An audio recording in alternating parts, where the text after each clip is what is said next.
Okay, this video is going to be for file naming and saving for hybrid mix techniques. I've got Pro Tools open, but I haven't opened the mix.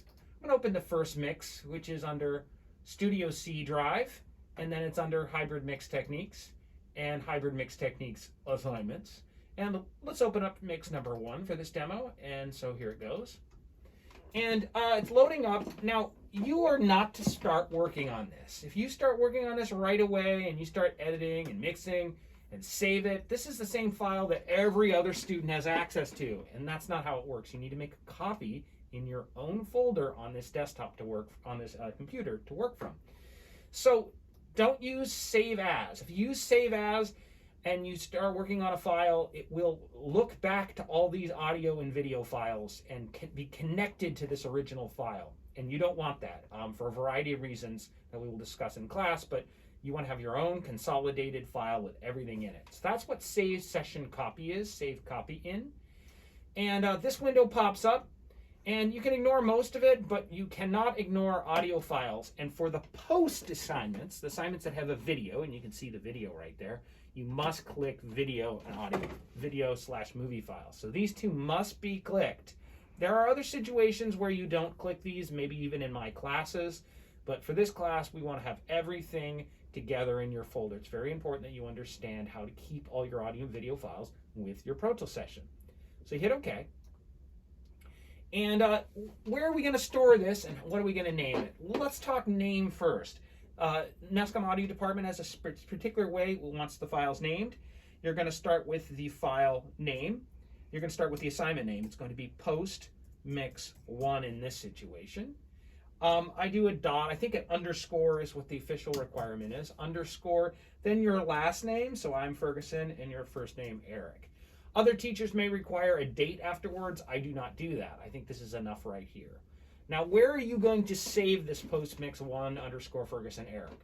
Well, don't save it in the documents, because the documents folder is actually in your user, and it's on the hard drive for this computer. And if you do that, the hard drive on this computer gets wiped periodically throughout the semester, and you will lose your work. Do not save on the desktop. Although as a user, when you sign into this computer, you have your own desktop, and I have my own desktop, and everybody has their own desktop.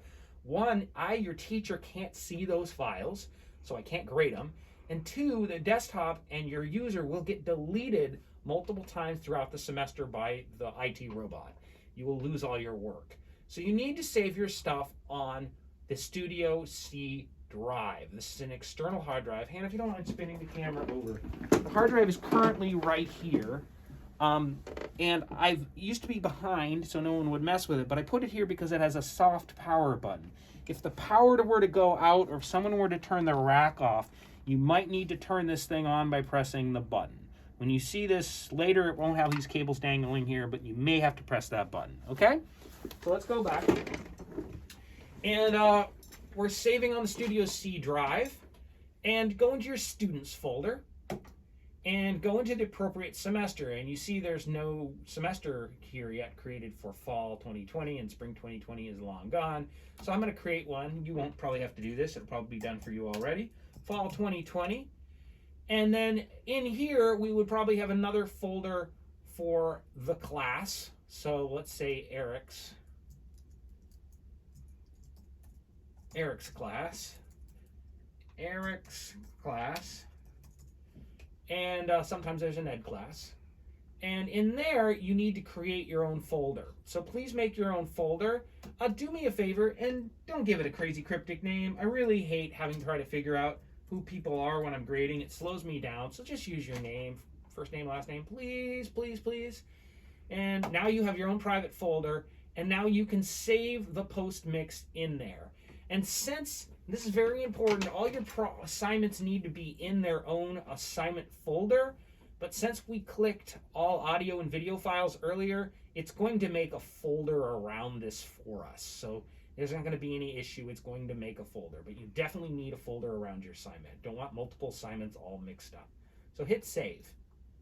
At this point, it's actually copying all the audio and video files to that new location. So you will have your own proprietary folder of an assignment. And this is very important because You want to be completely isolated from other people. If a file gets deleted, if something gets lost, you will have your work. We're almost done here. Jeopardy theme playing. And when we're done, don't start working because you're still in the original class assignment. We're going to close it. Command-Shift-W, don't save. Please don't save. You didn't do anything. Now let's go find that saved folder. We're going to close this. Open up Studio C drive. Find the students folder. Find your semester. In this case, it's fall 2020. We're in Eric's class, and you'll see my folder. Your folder will be in here. Open it up, and you'll see Post-Mix 1 has a folder. And open it up, and there is the folder you're going to work on. And look, there's all the audio, and there's the single video file. And once you start working on this, now you can start working on it. One last important thing to say: it's really useful for you to continually save your file and give it new names. I tend to make a bunch of changes, and I do save as, and I'll do 01. And I'll go, okay, cool, made some great edits. I'm going to save a new version, 02. And I do this because Pro Tools sessions can get corrupted. I certainly had that. Sorry, it's supposed to look like that. And when I'm done, if I don't want to lose everything, so I make backup copies of my work. And when I'm all done at the end of the day, this is critical. Please do not leave your folder a mess like this. The client, will come in and go, which one of these is the right one? Because everybody has their own naming scheme, and don't force your client to have to figure it out. So it is a requirement for this class that you leave only one Pro Tools session for me. So come up with a plan. Command-Shift-N, I just made a new folder. Do something like previous or old sessions, or I don't know, come up with some plan here, previous sessions work, and then I'm sorting by date right now, and I'm taking the older ones and I'm hiding them in previous sessions. And this is what I want to see when grading. I want to see an easily identified session and no other choices. Okay, everybody? Fantastic.